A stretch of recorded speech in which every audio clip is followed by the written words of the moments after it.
जिंदगी जीने के लिए मिली है, इससे लोग क्या सोचेंगे यह सोचने में बर्बाद मत करो।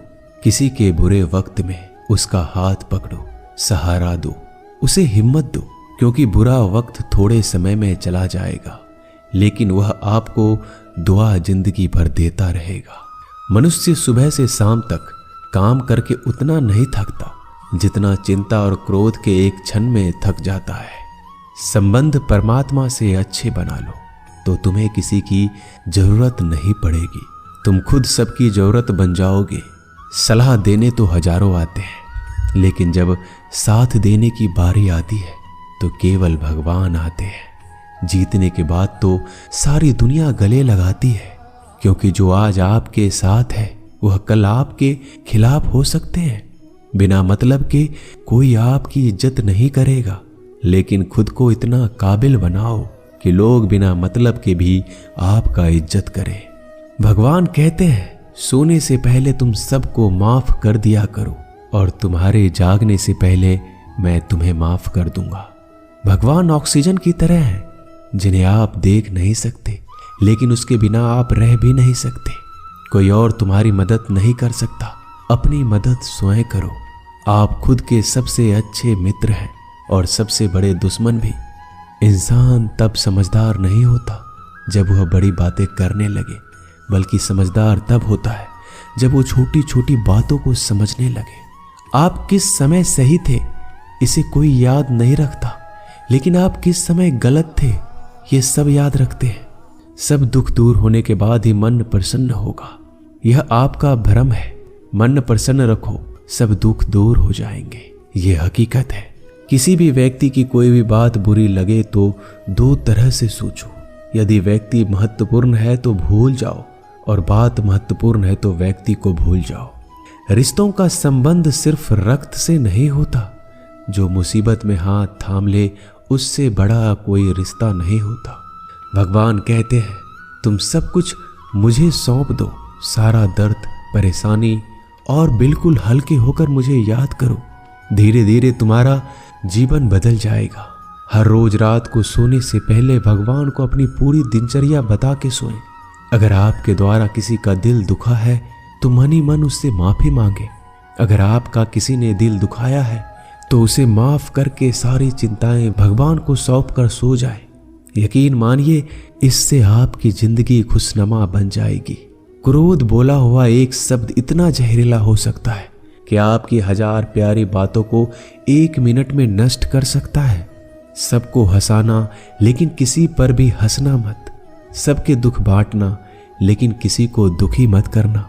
सबकी राह में दीप जलाना लेकिन किसी का दिल जलाना मत। यही जीवन की रीत है, जैसा बोओगे वैसा ही पाओगे। दुआएं और प्रार्थनाएं असंभव को भी संभव बना देती है। ईश्वर को ना हमारे तन की जरूरत है ना धन की, उसको तो बस पवित्र मन की जरूरत है। इसलिए वो हमें कुछ भी छोड़ने के लिए नहीं कहता, बस कहता है बच्चे मन से विकार छोड़ो, गंदे विचार छोड़ो। जो आने वाला है वो हमेशा गुजरे हुए कल से बेहतर होगा। यही एक सोच आपके जीवन में कभी निराशा नहीं होने देगी। झूठ कितना अजीब है, खुद बोलो तो अच्छा लगता है, दूसरे बोले तो गुस्सा आता है। खुशियां चाहे किसी के साथ भी बांट लो, पर गम हमेशा भरोसेमंद इंसान के साथ ही बांटना चाहिए। जीवन में समय चाहे जैसा हो, परिवार के साथ रहो तो सुख बढ़ जाता है, दुख हो तो बढ़ जाता है। सच्चा मित्र वही है जो उस समय में भी आपके साथ खड़ा हो जब सारी दुनिया आपके खिलाफ हो। आपके पास जितना भी है उसके लिए बार बार दिल से धन्यवाद कहें, हर वक्त कहें। यकीन मानिए जितना भी है वो जल्दी कई गुना हो जाएगा। प्रार्थनाएं और ध्यान इंसान के लिए बहुत जरूरी है, क्योंकि प्रार्थना में भगवान आपकी बात सुनते हैं और ध्यान में आप भगवान की बात सुनते हैं। श्री कृष्ण से कितना कुछ छूटा, पहले माँ छूटी, फिर पिता छूटे, फिर जो नंद किशोर मिले वो भी छूटे, संग साथी छूटे, राधा भी छूटी, गोकुल छूटा, फिर मथुरा छूटा। श्री कृष्ण से जीवन भर कुछ न कुछ छूटता ही रहा। नहीं छूटा तो वो था देवत्व, मुस्कान और सकारात्मकता। श्री कृष्ण दुखी नहीं उत्सव के प्रतीक है। सब कुछ छूटने पर भी कैसे खुश रहा जा सकता है ये श्री कृष्ण से अच्छा कोई नहीं सिखा सकता। इसलिए हमेशा खुश रहें, सदा मुस्कुराते रहें। जीतने का मजा भी तभी आएगा जब लोग आपके हार का इंतजार करेंगे। गीता में लिखा है, यदि कोई आपको अच्छा लगता है तो अच्छा वो नहीं, अच्छे आप हैं, क्योंकि उसमें अच्छाई देखने वाली नजर आपके पास है। अपनी पीड़ा के लिए संसार को दोष मत दो, अपने मन को समझाओ। तुम्हारे मन का परिवर्तन ही तुम्हारे दुखों का अंत है। सोच और नीयत अच्छी रखिए, फिर आपके कष्ट प्रभु स्वयं दूर कर देंगे। याद रखना, भगवान से कभी उम्मीद छोड़ना नहीं और दुनिया वालों से कभी उम्मीद रखना नहीं। सुख दुख एक सिक्के के दो पहलू है। जहां सुख होगा वहां दुख भी होगा, जहां दुख होगा वहां सुख भी होगा। इसलिए सुख दुख के बारे में बिना सोचे निरंतर अपने लक्ष्य को प्राप्त करने के लिए प्रयास करते रहना चाहिए। एक बात हमेशा याद रखना, किसी के सामने गिड़गिड़ाने से ना मोहब्बत मिलती है ना इज्जत।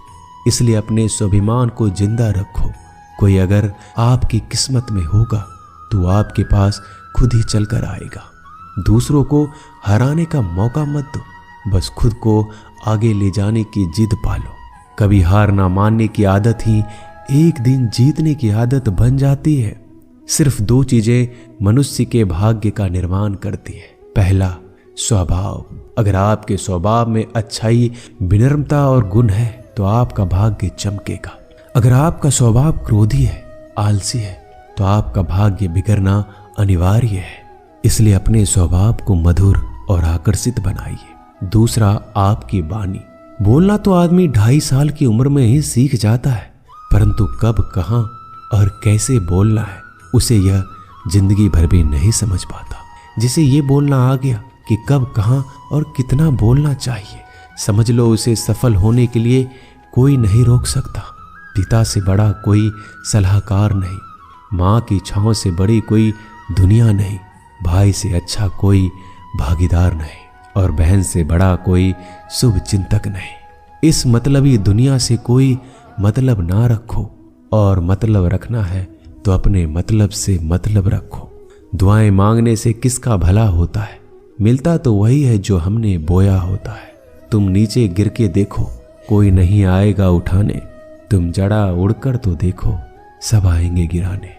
एक बात हमेशा याद रखना, अगर शराब की दुकान पर बैठकर दूध पियोगे तो तुम्हें शराबी का ही दर्जा मिलेगा, और किसी मंदिर में बैठ के पानी भी पियोगे तो तुम्हें एक संत का दर्जा दिया जाएगा।